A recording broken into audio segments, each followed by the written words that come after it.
pledge allegiance to the flag of the United States of America, and to the republic for which it stands, one nation, under God, indivisible, with liberty and justice for all.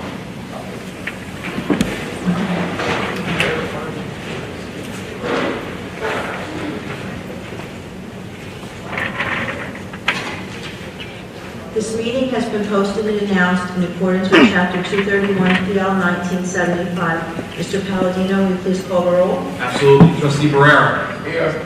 Trustee Jacko. Trustee Munoz. Here. Trustee Sheldon. Here. Trustee Tunis. Vice President Benvini. President-elect Robb. Here. The New Jersey Open Public Meetings Law was enacted to ensure the right of the public to have advance notice of and to attend meetings of this board, except where specifically exempted by law, at which any business affecting their interest is discussed or acted upon. In accordance with the provisions of this Act, the Board of Education has notice of this meeting to be published by having the same advertised in the Belleville Times. Also, notice of this meeting has been mailed to the members of the board, the borough clerk, all elementary schools, middle school, the high school, Hornblower Early Childhood Center, and posted on the district website. Also, this meeting is being televised via the district's YouTube and Facebook pages. Thank you, Mr. Palladino. Can I have a motion for the minutes for the closed session and public session of October 26, 2020? Motion. A second? All in favor? Aye. Opposed? Moving on to student government, we have a high school representative, Ryan. Hello, my name is Brian Muchin, and I'm the Belleville High School SGO Vice President. Here's a recap of what has been happening in our school. Last week, the high school was closed for in-person instruction, but now it has reopened again for this week. Campaigning for underclassmen class officer elections started on Thursday, November 12th. Elections will take place on Wednesday, November 25th. On Saturday, November 14th, Senior Appreciation Night was held for football players, cheerleaders, and marching band members at the game against Montclair High School. The first marking period is closing and report cards will be released this Thursday, November 19th. Lastly, the Belleville District is holding its annual Thanksgiving food drive. Food can be dropped off to most schools throughout the district. More information is available online. Thank you all.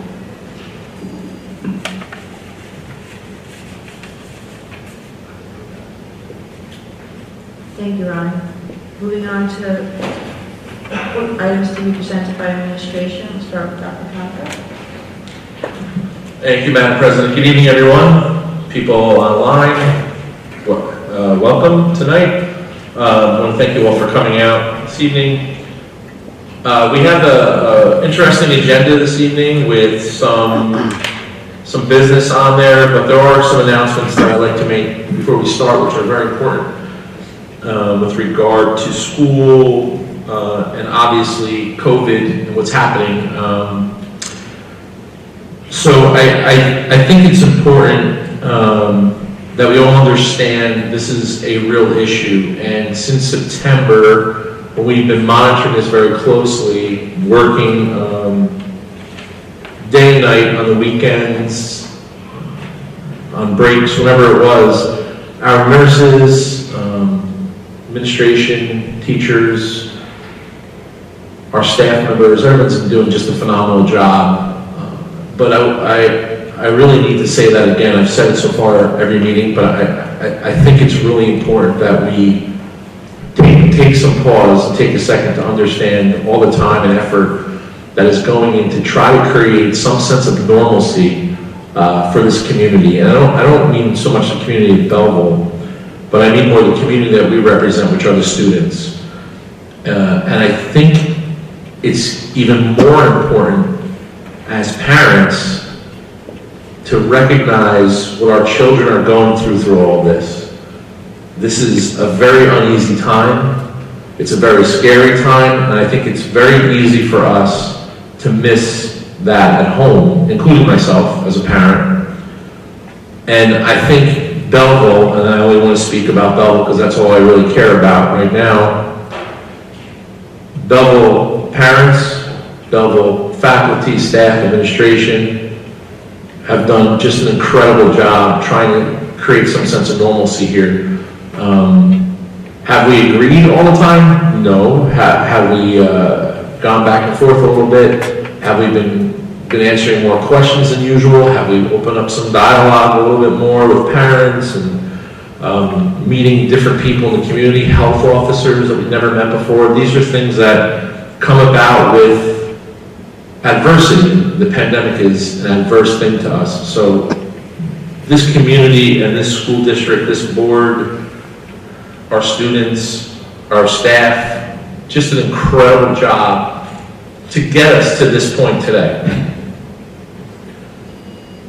So in saying that, it is obvious if you've been listening to reports nationwide, if you've been reading the papers, right? If you've been following the data, it is more than obvious that there is an uptick in cases nationwide. There is also an uptick in cases in Essex County, one of the top counties with cases throughout the country. And there also has been a large case influx over the past several weeks in Belleville. I think you all know that. I think a lot of people during the pandemic are afraid to give numbers anymore, but I think it's important that we hear some of them tonight, just so you see what we are dealing with, and how even through all this, our teachers, our students, our parents, everyone is still resilient enough to try to make things work on a daily basis the best we can. And I think a lot of those things that have been put in place with the help of our administrators, teachers, and parents, and through the work of our kids, wearing masks, socially distancing, has kept us open more so than other districts. And I think we get that question a lot. How come, some districts are closed and we aren't? And it's because we have been resilient to many of the things that are happening, working together in an attempt to create this normalcy. Since yesterday alone, in Belleville itself, not in the district, in the town, there's been 34 confirmed cases, just since yesterday. Okay, Mr. D'Elia, myself, some of the other administrative team and our nurses, we get emergency management reports every day. And it's very interesting to see how things have increased on a daily basis. And our OEM municipality are doing just a fantastic job with some of the hurdles they have as well. So I have to give them some credit too, because they are keeping us grounded as well. Sorry. Right now, Belleville is considered one of the highest areas, density of cases per 1,000. We're over 11.1 cases per 1,000, high density area. There's only several towns in Essex County that are there. I'm sure most of the towns will be there over the next few weeks, but we are there already. When I came to you last month at our board meeting to report what we had, it was a Monday, just like today, and those numbers are usually updated over the weekend. So the next day, those numbers are updated. So what I reported to you that night was what we had at the time. But on the 26th, our district had 4 staff members, so that's not just teachers, it's entire staff, 4 staff members and 19 students who were positive, confirmed positive. Today, approximately 2 p.m., we have 10 staff members in total and 52 students. We've been able to contact trace over 95% or more of those students, meaning, and those faculty members and staff members, meaning that we can kind of relate to where that epidemiology is, where they either contracted the virus from, knowing that we could stop a spread. Knowing where we could identify where a spread would possibly be. For some of the schools, for those of you who may not know, the middle school was put on precautionary closure for the rest of this week because we had over the weekend, we had a spike in cases, and we just don't have time or the ability to contact trace those cases in a timely fashion.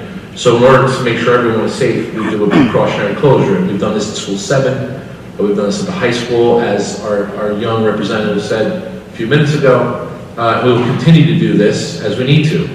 Just so everybody knows, this board and of itself, myself, are not adverse to closing if we have to, in conjunction with the health department, in order to maintain safety. Until a week or so ago, Executive Order 175 by the governor has been extremely clear that schools can only remain closed or stay closed due to certain circumstances of compliance. And COVID cases, COVID positive cases, and COVID quarantines are not part of that order. However, that's been loosened up a little bit with regard to how we are seeing some of these cases being, enhanced a little bit, and with the, I guess, anxiety over what is coming over the next few months, right? Because we're not naive to understand that Thanksgiving is coming 2 weeks from now, and then we have Christmas, Hanukkah, other winter celebrations, and then we have, of course, New Year's Eve, and then New Year's Day. And we all know that we will be having meetings with family members, friends, and that puts us all at risk. Or could potentially put us all at risk. So in conjunction with the Department of Health and our health officer, and in speaking with the Board of Education just several minutes ago, we are now going to do another precautionary closure with regard to all remote learning, which some of you are familiar with, and that will take place starting on Monday, November 30th, and it will last until Tuesday, January 19th. I'll say that one more time for those of you who are watching this, and I will follow this up with a letter tomorrow to all of our parents and faculty. We will go all remote, all virtual, beginning Monday, November 30th, all the way through Tuesday, January 19th. So that takes us from directly after Thanksgiving all the way until approximately 2 weeks after New Year's Day, I'm sorry. 2 weeks after New Year's Day, and the day after Martin Luther King Day, which we are observing. Some of our special populations of students, self-contained, etc., will be having an attenuated schedule. Those schedules will be forthcoming to those parents.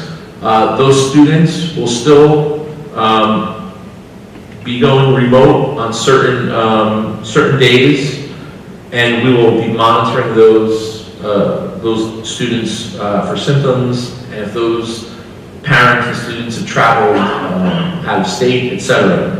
But again, some of those populations of students do need to receive some services, so we're still working out some of those details. But for the majority of our students, we will be going all remote again on those days.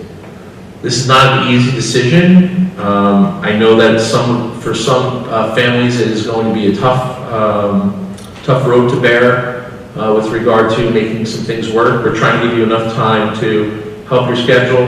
However, again, the data doesn't lie. We are seeing some tightened restrictions throughout the state, and it's just becoming more and more difficult to mitigate some of these concerns we have to make sure that everyone in the building is safe. So we want to make sure we continue to do that. We're going to maintain what we're doing for the next week and a half the best we can. Once again, like I said before, this board and myself are not afraid to close if we had to, or quarantine if we had to, but we'll continue to monitor with the Department of Health, etc., on what that's going to look like.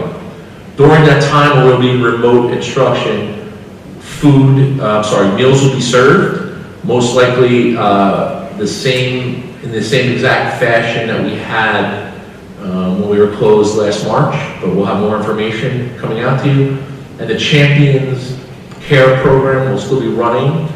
We'll have more information on that as well to help those families in need because of work-related issues, etc. So that is how we'll get some of that information out to parents through those programs as well. Again, remote learning is absolutely not an optimal situation. It's difficult not only for the students, for the parents, for the teachers. We want to get back to a normal environment, and hopefully by our return early to mid-January. This virus will look different. The way that the vaccine or whatnot, or however it's rolled out, will be different, and we'll have a better handle on the second semester, and start incorporating more students back to in-person learning. That's our idea. With that, I will also say this: if you are a parent at this point, today was our first day of of a true virtual hybrid. We were working on that for the past several weeks. So far, from what I'm hearing, everything was, what we expected. I'm sure there's some hiccups here and there, which we'll be able to work out. Our teachers are fantastic. We'll be able to handle that with some feedback. However, those individual parents who are now looking to have their children go 100% virtual moving forward will not be transferred into school one, since we have this ability now to tag into a live class virtually. If you want your child to go all virtual, he or she will just stay in that classroom and just be absent from the in-person learning.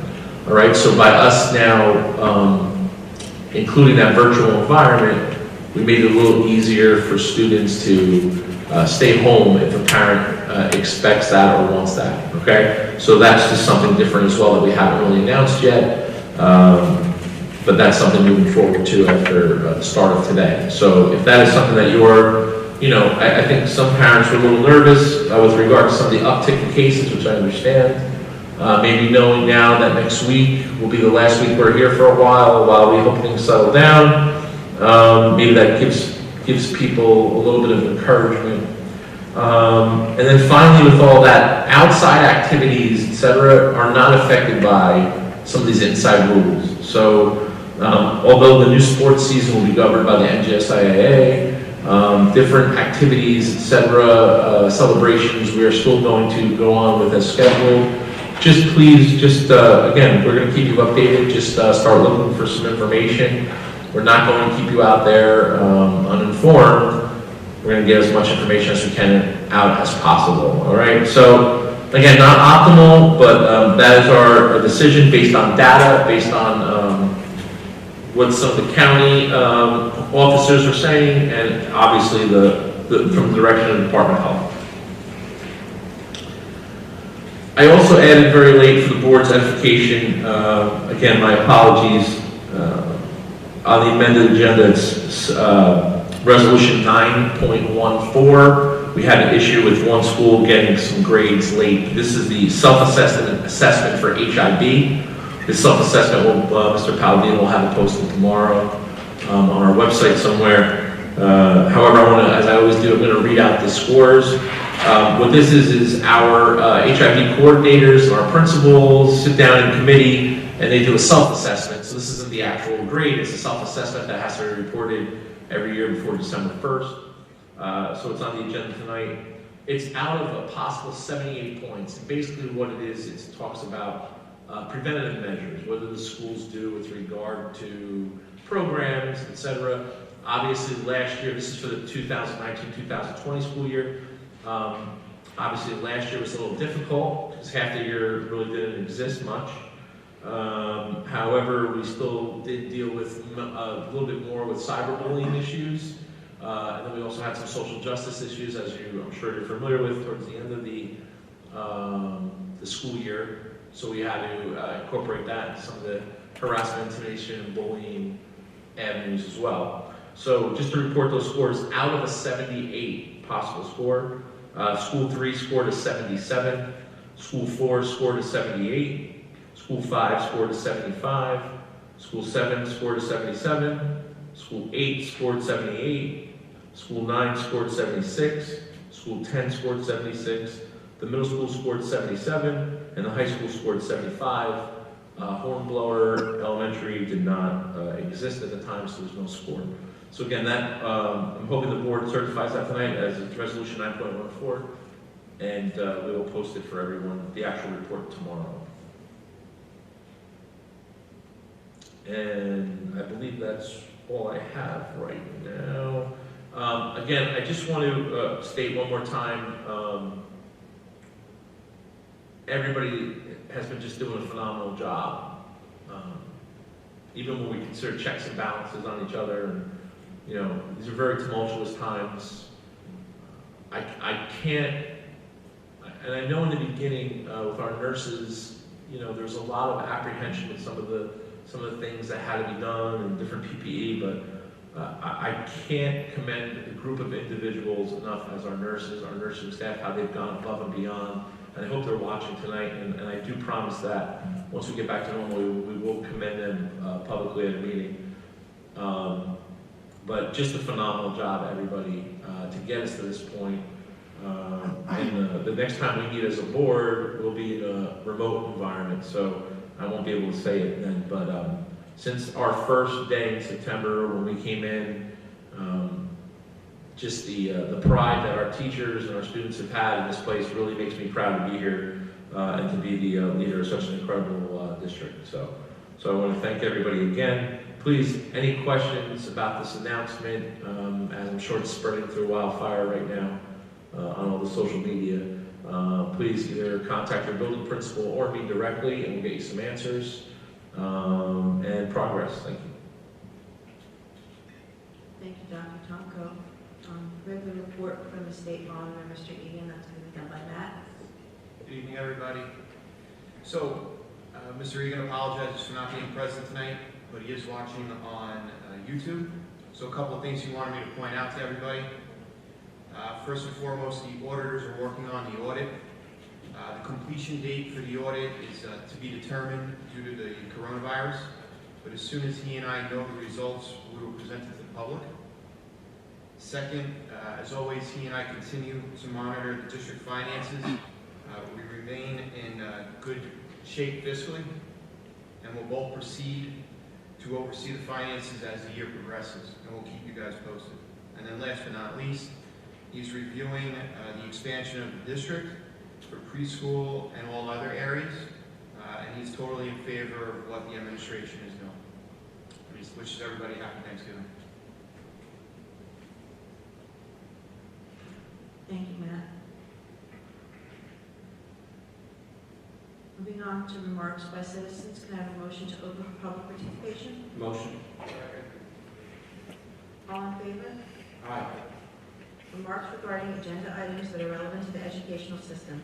The participant must sign in and be recognized by the presiding officer and must preface comments by announcing his or her name, municipality, and group affiliation if appropriate. The individual called shall proceed with a maximum of 3 minutes. All statements shall be directed to the President of the Board of Education. No participant may address the board members individually. Along with the ability to speak here at public, we also opened it to the community to email us any comments that they'd like to make. Yes, so there was no comments for this public participation. Ms. Polite? Mr. Mignon?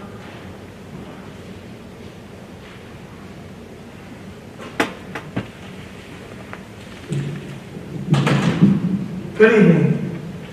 All right, so first I want to express our support for Dr. Tomko and the board's decision on changing our venue to a virtual venue.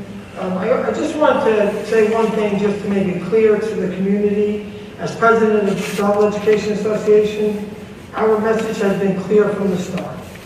We were never against reopening our schools. We just wanted to do it safely. Regardless of how anyone felt about reopening, we are now in a critical time when we need to step back, and for the sake of the students, the staff, and the community. So I think it's a great decision, although not optimal, although not what any of us would hope for. And I do want to say that I think it's because of the work that we've done together with the association and Dr. Tomko is probably the reason why we were open successfully for so long. I think we had minimal cases considering what I hear from other districts. So I think that kind of communication needs to continue from here on in, and I think we can definitely get through these trying times. Thank you. Thank you, Mr. Mignon. Can I have a motion to close public participation? Motion. All in favor? Aye. Opposed? Moving on to resolutions, can I have a motion on personnel 1 through 10? Motion. Second. Any discussion?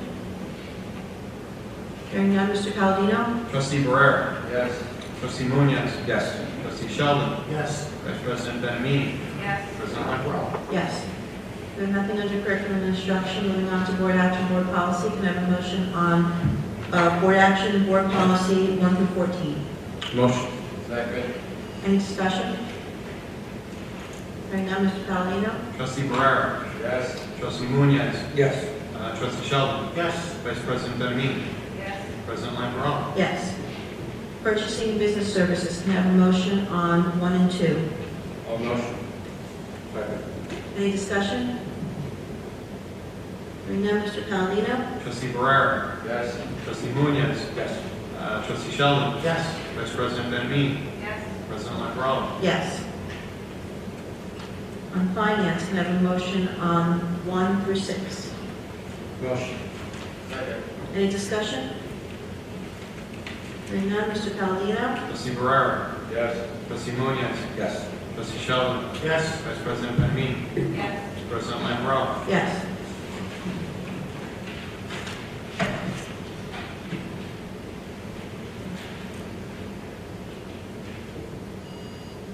President Navarro, may I be recognized for a moment? Yes.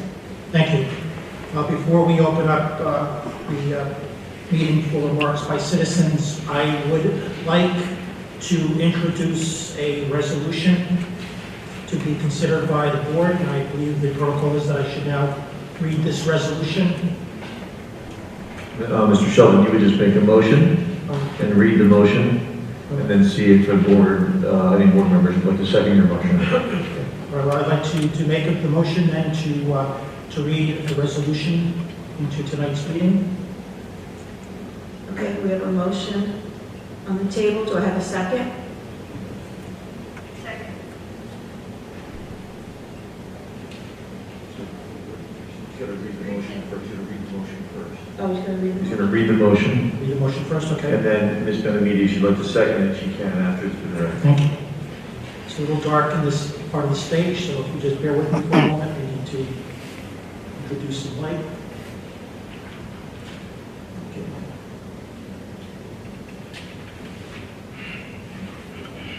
Yeah, just flashlight is, go. Okay, thank you. All right, this resolution, which I'm introducing, November 16th, 2020, reads as follows. The title is a resolution demanding the immediate resignation of Trustee Erica B. Jocko from the Belleville Board of Education in conjunction with her DUI arrest occurring on October 21st, 2020. Whereas on Wednesday, October 21st, 2020, at approximately 12:51 a.m., according to the Belleville Police Department incident report, Trustee Erica B. Jocko was arrested for DUI at 531 Geralman Street and within 1,000 feet of school number 7 after failing field sobriety tests and refusing to undergo breathalyzer tests. And whereas during her arrest, she willfully conducted herself in the most egregious and reprehensible manner, repeatedly demeaning and denouncing the arresting Belleville Police Department officers while directing intense and vile profanity at them. And whereas the associated official evidentiary video record of her arrest, which has been published online and viewed many thousands of times, both locally and nationally, resulting in great embarrassment to our entire community, clearly shows both her contemptible behavior along with her multiple refusals to cooperate with the arresting Belleville Police Department officers.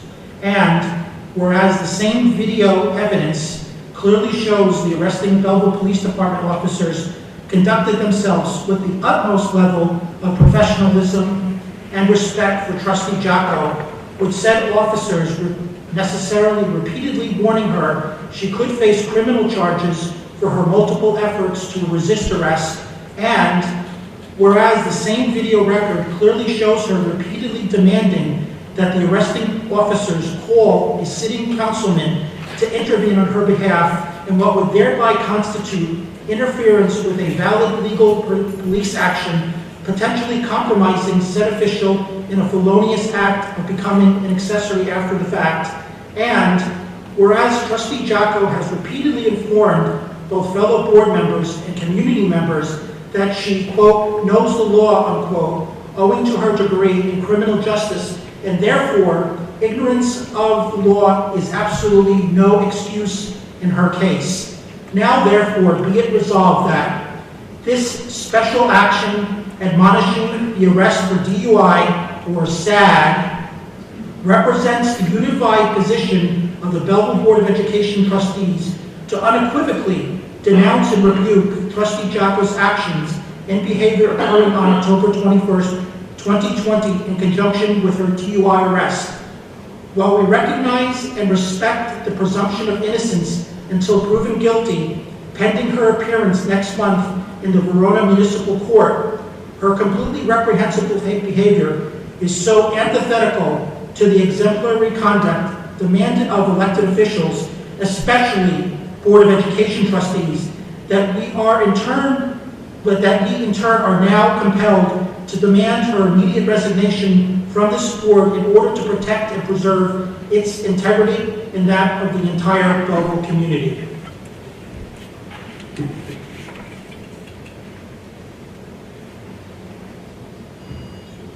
Okay, do I have a second?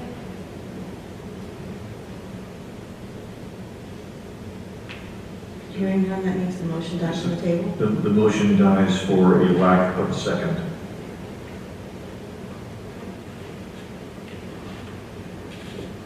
Moving on to remarks by citizens, can I have a motion to open for public participation? Motion. A second. I'll second it. Remarks regarding any items and issues that are relevant to the educational system. All those in favor? Remarks regarding any items and issues that are relevant to the educational system. A participant must sign in and be recognized by the presiding officer and must preface comments by announcement of his or her name, municipality, and group affiliation if appropriate. The individual called shall proceed with a maximum of 5 minutes. All statements shall be directed to the President of the Board of Education. No participant may address board members individually. For this public comment session, we had 2 emails. Dr. Tonko, will you read them? Yes. Thank you, Madam President. First email is from Donna Conklin and Joseph Bisturci, Belleville. Hi, everyone. Hope you're all doing well. Sorry we can't make the meeting tonight. Governor Murphy announced today that only 10 people per occupancy /home /business, etc. How does this affect the classrooms? Our Doors class has 12 students plus the teacher in it. Hope to hear from you soon. Stay safe and well. Okay. Just to give an answer, we have received guidance that this order does not affect the school system or any school system. We have our own set of guidelines we need to follow. So the governor's order today does not affect us in any way. This second letter is from Don Rinaldi. I am submitting the following question for Erica Jocko. Erica, I believe my question to you was read at the last Board of Education meeting, although I am not sure if you were at the meeting. My question asked how you could not resign in light of the charges. Perhaps this question may make more sense to you. Erica, don't you realize that this entire issue is not about you, but about our students?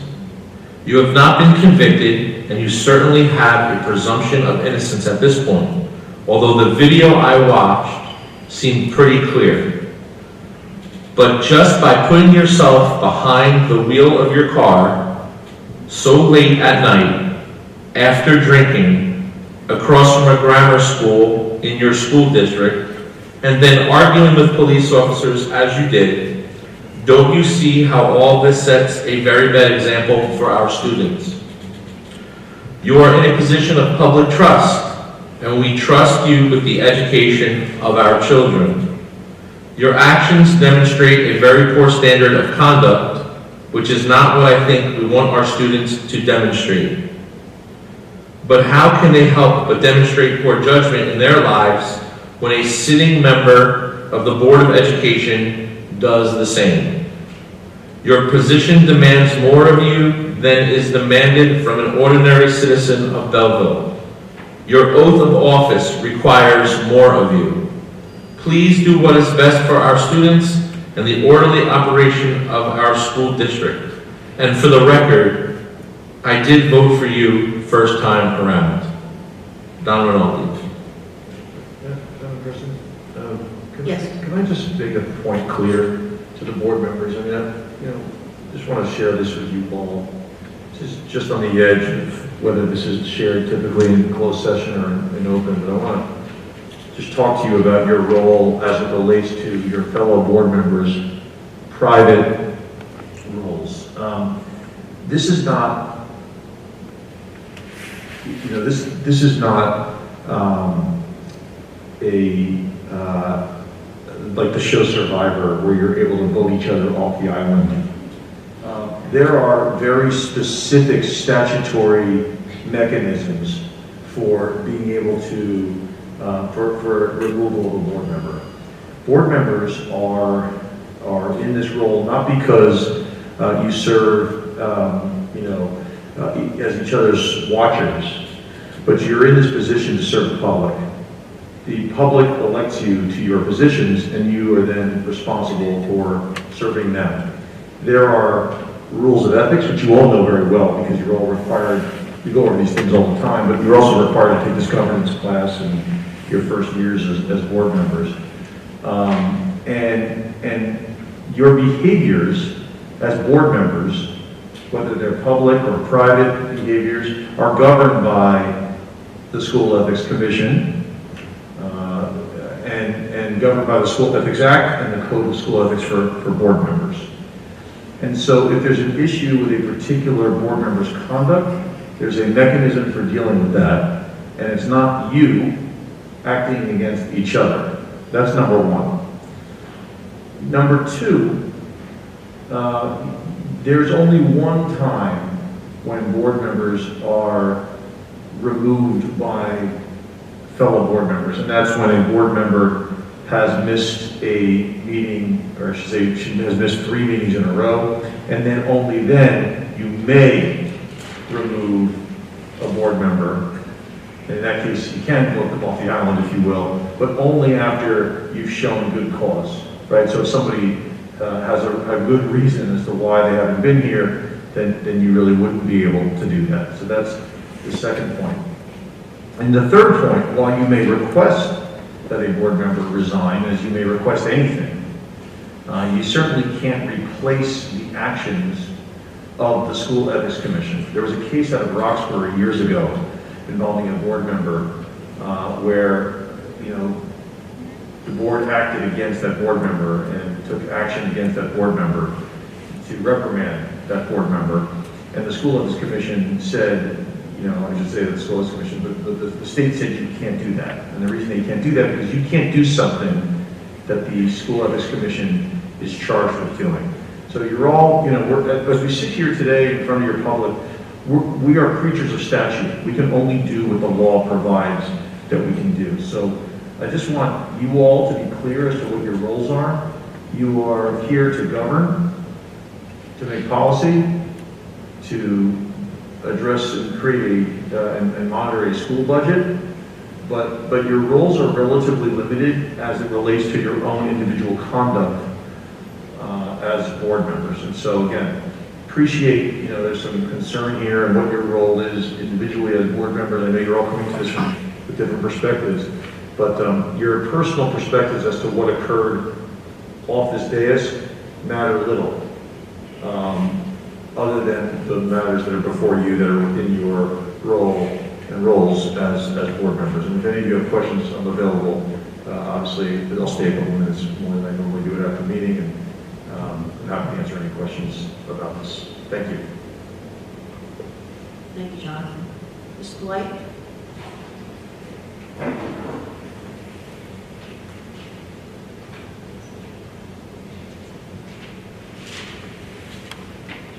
Good evening. First of all, I'd like to say thank you, Mr. Bush, for your interaction and your consultation on that issue. It appears to me that without passing judgment, a lot of effort and energy is given into one topic when we fail to realize that we're still in the amidst COVID pandemic. There's educational challenges, health challenges, sustainability with families, and we need to start prioritizing perhaps a little bit better. And as I was taught, we're supposed to pray for our leadership and to support our leadership. They're not always right. They don't always make the best decisions, but, you know. Okay, my first question is on resolution 7.3. Can you give further enlightenment as to the funds that were spent, that were paid under Title I that were reallocated? Can anyone give me light upon how much that was and what it was actually spent on? The amended resolution 7.15.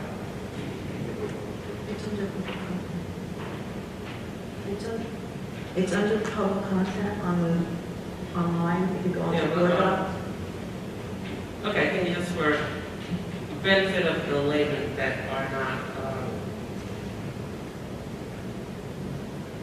here and don't have the accessibility to the content as such that it is stated here, unless you're on a laptop or internet? Yeah, basically, it's basically movement of salaries. So some individuals are paid through grant monies, and some individuals are not. Some of the services are paid through grant money. So basically, oh, I just lost mine. Great. All right. So this is for drop-in center. Am I on the right one here? Yeah. So we have a middle school drop-in center where we have students that have any social emotional learning issues at home, they can drop in. So this is covered under title funds. Looks like this is for a secretary, a supervisor, etc. The names are listed on the agenda, and it's just basically reallocated from Title I to cover those issues. This is for middle school and elementary school. Okay, so it says amended resolution 7.15. Yes. Approved at. Yeah. So last meeting there was. How much was approved? I would have to get the information for you. And then I want to know the amended amount and how much was actually paid at Title I and what was changed. Yeah, we can So that's my question for that. Okay, resolution, board action, board policy, 9 for 9.3, to reestablish the Belleville Wall of Fame. In what manner, who's going to maintain that, and where the funds coming from? There's a lot of questions in regards to that. Yeah, And how was that proposed? I proposed it. We have a wall of fame out front here. If you, on your way out, you guys can see it. If you haven't recognized it, it hasn't been, due to, I guess, political interests, it hasn't really been updated. I think that's a disservice to our students, our community. Speaking to some of the, I guess, alumni in town that were involved with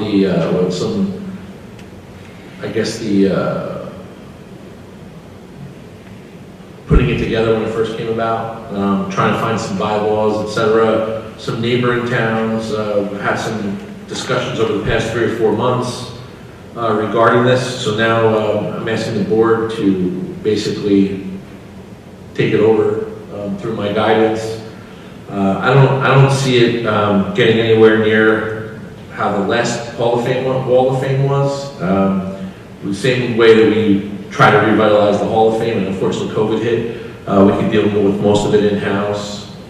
I'm sure there'll be some kind of celebration or some kind of dinner. We haven't gotten that far yet. So this will now allow me to come up with bylaws, also allow us to come up with maybe a new committee for, how many years you have to be out. Some of those, we're going to try to keep it as historic as possible. And then move forward to opening nominations up to the community, like we do with the Hall of Fame. So it's really just something we need to establish. We have a lot of incredible people from the community that aren't up there. So. You mentioned in your opening statement about some outside activities that would not be affected by the new directive that you have regarding 100% virtual learning. What activities were you speaking of or referring to? Any clubs, people utilizing, we have some professional development that's happening at the high school. We also have a Christmas extravaganza coming your way, hopefully, in a month or so. So the Christmas thing. Outside COVID? Because, Yes. historically speaking, it's been pretty close quarters. This year, they're proposing a drive-through Christmas. Great, that's great. Last but not least, it's been some time since you've seen Mr. Egan. Does he still exist? Okay, so he mentioned on it that there's an audit, that it's going to end, it's ending, it's to be determined. That seems like that's an ongoing year-end. Right. Now, the other thing is that I would think that, and Mr. Blake, can you wrap it up, please? Sure, I didn't have 5 minutes. You had 5 minutes. This was an exchange. Nevertheless, I just have one last thing regarding Mr. Egan. That the fact that we are,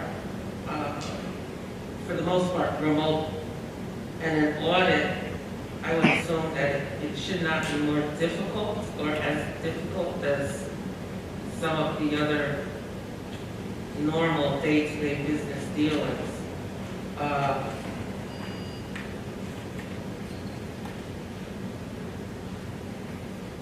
To be determined, 6 months from now?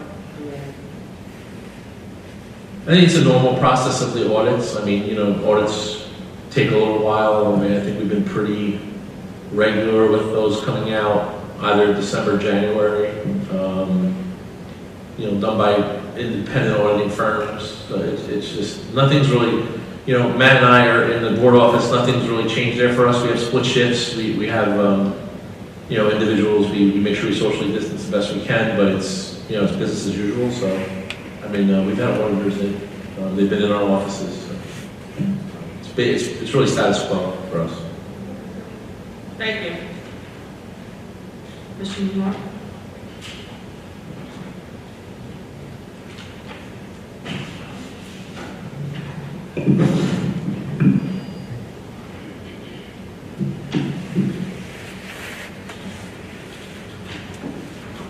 Okay, so I just want to start off with a message, and then I want to add some rationale behind that message. But here it is. So in a pandemic, it cannot be business as usual. We, the Belleville Education Association, must be an integral part of the conversation. So let me give you some rationale behind that. Things are moving very quickly and in many different directions. And I know that it's tough for Dr. Tomko to move at that rate and also ensure that his most effective asset that he has, which is his teachers, are involved in every one of those conversations. It's because we have a lot to add, and we also have a lot of questions that maybe one person can't quite think of, or 2 or 3 or 4 people can't quite think of, because I can't think of all these questions. I don't make these questions up. I get these questions from our membership, and they all are very good questions.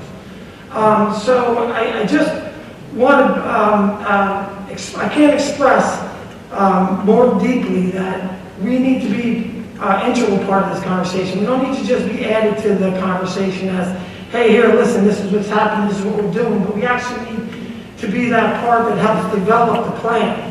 Because we have that kind of input, and we have great minds behind us. So I just implore you that when you make decisions on what we're going to do next, that you include us. And that doesn't necessarily mean a committee, because committees don't really, especially now, especially since, you know, things are working so quickly and things need to be done so quickly, a committee isn't really that effective. Because a true committee means that you come up with an idea and you build on that idea in committee.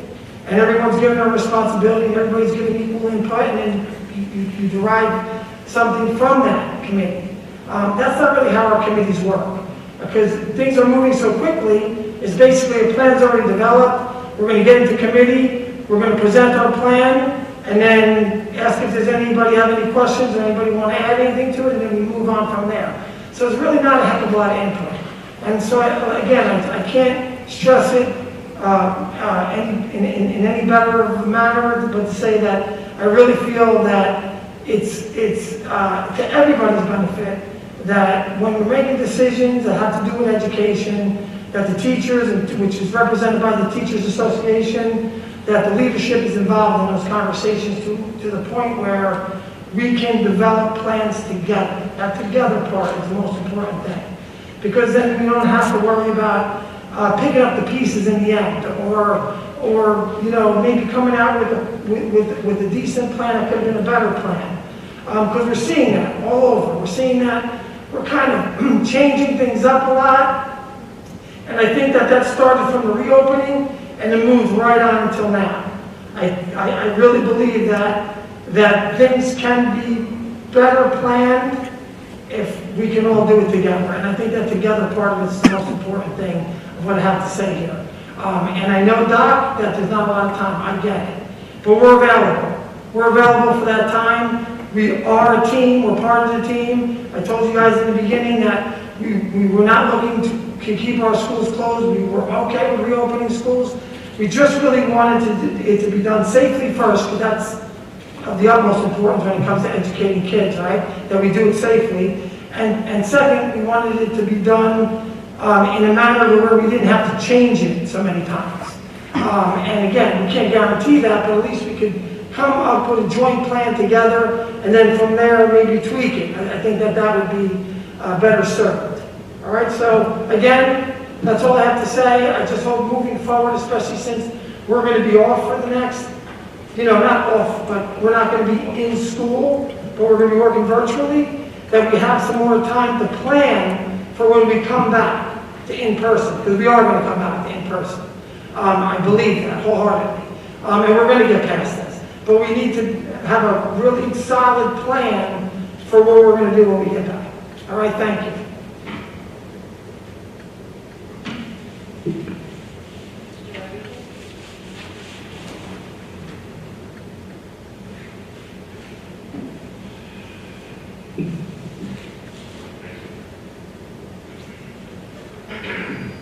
How you doing? I'm sorry, I didn't admit it, because I was coming in with all like super happy, joy, and all in a great mood, and I really feel like, wind was taken out of my sails. And so really, real quick, I just want to say the teachers in School 3 have been doing a great job. The principal is amazing. If you don't hear that enough, Mr. Acosta in School 3 is amazing. His email response time is like he must have it on his phone and just be checking it all day long. It's really amazing. The food that you guys are giving out, I mean, it's really great. It's so much, I've donated some of it back to the food drive. So if you have a whole lot of applesauce, that was me. I have a question about the numbers. When you say there was 4 teachers last month and 19 students, and now you say there's 10 and 52, is that from the whole year, or is that the 52 students is since your last reporting? So are we talking now we're up to 70? No, those are totals. So that's 52 total for the year. That's a cumulative total, yeah, sorry. And is that virtual versus? No, that's all in, That's the all virtual in. numbers, yeah, the virtual numbers, we're, not that we're. We're not counting. Correct, right. Okay. And, tracing, which I had a question about, a lot of parents also did, is if there's a child in our grade, are we getting called, or is it only in direct close contact? I understand that the statute says it's direct close contact for more than 15 minutes. However, what troubles me with that is like, my kid walks home alone, so they could have walked home with one of the kids and things like that, especially in older. Do you understand what I mean? Yeah, no, I understand. Just to let you know, and I know there's laws saying you can't tell me so-and-so got it, and Yeah, that's the problem. We're under two laws, FERPA and HIPAA.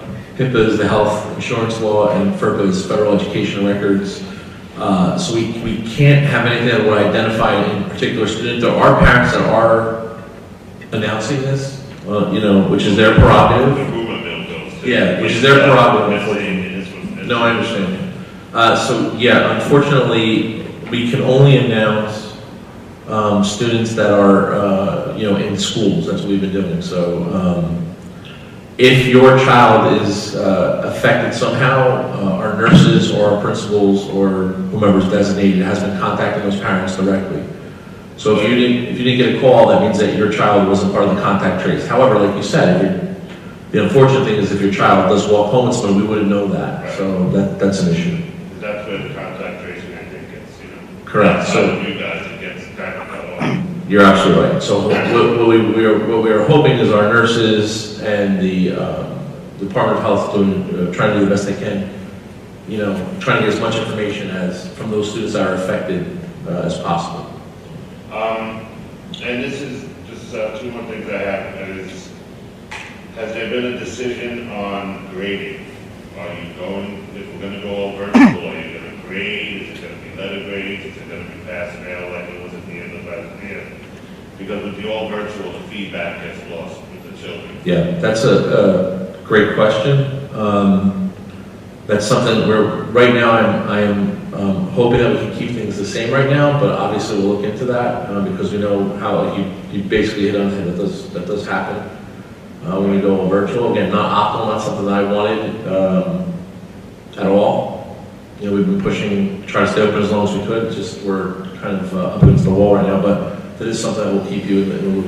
And I know that, I personally, I'm not happy about it, but I think the governor's going to do it a week or two after us anyway, so I see it coming anyhow. But do you have any benchmarks that you're planning on opening back up? Do you have something you're looking at 2 weeks out, the end of January? Beginning of January, you're going to be saying, are you looking at the cases per 1,000? Is there any benchmarks that we're looking for? No, I expect January 19th to come back full in person again, all the cohorts, and I'm hoping that this is just me guessing now, mid-spring, somewhere in there, towards the end of the year, we can get more students back in classrooms. I'm hoping that social distancing loosens up, but that's really going to depend on government issues. So. All right. And the board, we're all virtual now as far as meetings as well, right? As of right now, believe it or not, I don't know if Mr. Bush wants to tag in also, but we are not under the guise of the Department of Health. So as of right now, we're still open. Yep, as of right now, yeah. Yeah, it's confusing because you got, schools. We had that one question about a family that's wondering whether schools qualify for the indoor requirement. Today, the indoor requirement was lowered to 10 people inside. Previously, it was 25.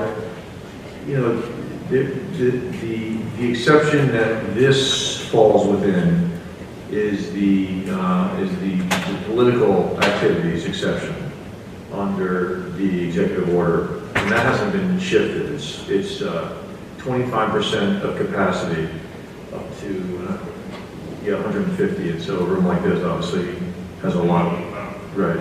So, so as long as this activity remains and the board seeks to meet in public, we'll be here for you. I have a motion to close public participation. Motion. Second. All in favor? Aye. Moving on to items, remarks, and committee reports presented by board members. Mr. Schulman? Just a couple of really quick things.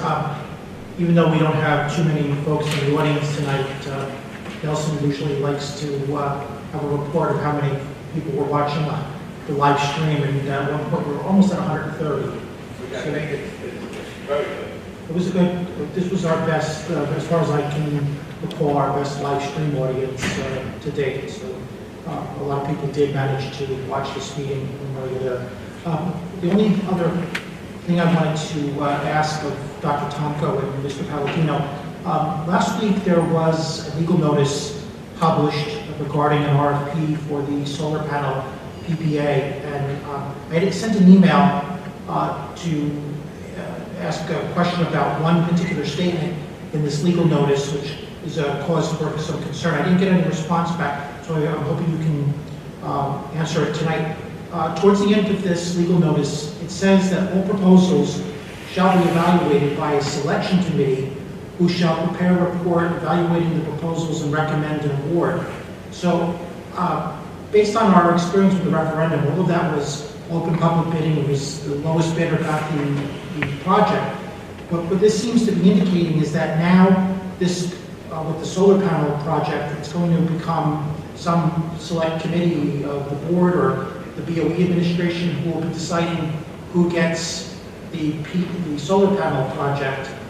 And that raises some concerns. So I just wanted you could explain exactly what is meant by this statement: all proposals shall be evaluated by a selection committee who shall prepare a report evaluating the proposals and recommend an award. Yeah, I'm going to turn it over to Spaldino because he has better handle on it, but it's basically the same as food service, how that works. It's the same type of request, where the board would have to have an ad hoc committee that would include stakeholders. They would then prepare a report for the board. It's all the same, am I right, basically? So go ahead, when you know. Dr. Tomko pretty much said it all. Unlike what we did with the referendum, this isn't a bid process. This is an RFP, it's a request for proposals. Any solar vendor could submit a proposal up until, I believe it's December 8th is the period I have on the RFP. Once I receive all the RFPs, the board will have a committee, similar to the way we did food service with Chartwell's a couple of years ago, and we did insurance, and we did legal. It'll be done in the same manner. Board can interview the companies as they come in, and then from there, you choose which solar company you want to go with. I notify the Carabino and we move forward. So it's simple, it's easy. That's all there is to it. So in this case, there isn't any competitive lowest bidder wins. This is the board weighing the pros and cons of each entity that submits a proposal, and then in the end, you come up with some consensus as to who will be awarded the solar panel project. That's it. You did the same thing when you brought Mr. Bush on board. You did the same thing when you brought Chartwell's on board. We'll do the same thing with solar. All right, thank you. I just wanted clarification on that. That's all for me tonight. Thank you. Mr. Barrera?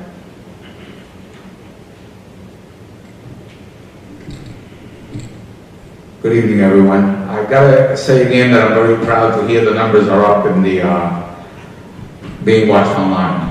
I think it's important that we all stay on top of what's going on and be well informed, and instead of asking questions and trying to guess by what it's said in Facebook by the different individuals, let's get it straight from the horse's mouth, for lack of a better way of putting it. To Mr. Mignon's point, working together is definitely the right way to go. I think we made a lot of headway in that, and yes, I'm going to butt heads at times, of course, but the results are proven that we can make it happen, and I think we're doing a great job. Let's keep at it. I agree with you. To Mrs. Polite's point earlier about praying for the mishaps that we as human beings sometimes make, very smart statement, very caring statement on your end. We're not here to serve as judge and jury of any of the mistakes that each and all of us might have made or can make. Was there a wrongdoing? Absolutely, there's no doubt on that. Unfortunate? Yes, indeed. We have to set the right example for our students, our own children, and family members? Absolutely. Let's take this as a lesson of what not to do and be very careful, each and all of us. Thank you very much, and a happy Thanksgiving, and drive safe. Mr. Muniz? Hi, everybody. Thank you for being here tonight. We did not have an operations committee. Not much has changed from the last time we spoke. We're just kind of maintaining most of our projects, doing, there really has been no change. That's the reason why we really did not sit down to meet. To echo a lot of what Mr. Barrera said, no one is here really trying to condone any behavior that any of us take outside of this building and other things that we do. We're all responsible for the actions that we take. I hope that, moving forward, we're able to figure out best practices and really a good way to set an example for our students and our kids that are going to be out there doing a lot of things that we do ourselves. So it's important that we're able to set an example for them, and it's able that we should definitely try to take this as a teaching moment for them. I just want to thank you all again for being here, and happy Thanksgiving. Ms. Bennett Meeting? Yep, hi, good evening. I just want to say happy Thanksgiving to you all, and of course, as we move into this whole virtual schedule, parents just remember that the teachers are available if you need help, and they're definitely willing to be there. I know that firsthand. So I wish you all well, and we'll miss coming to school, of course, but better that we're safe, and I think Dr. Tomko making the right decision. If we can last till November 30th, of course. Have a good night. Okay, so our next meeting is scheduled for December 21st right here. We're still planning on being in person. Just a note to parents, as a former parent of a young child who was very forgetful, I know the kids are supposed to take all their stuff home with them, but you have an opportunity in the next couple of days to remind them to take anything they left in their desks, anything they left in their cubby holes, because no matter whether we tell them to take it every day, they forget something. And the last thing we want them to do is go out for, a bunch of weeks and not have their glasses, or not have their pencils, or not have their favorite pen. So let's just make sure that we have all that stuff. And happy Thanksgiving, everyone. Can I have a motion to adjourn? Motion. All in favor? Aye.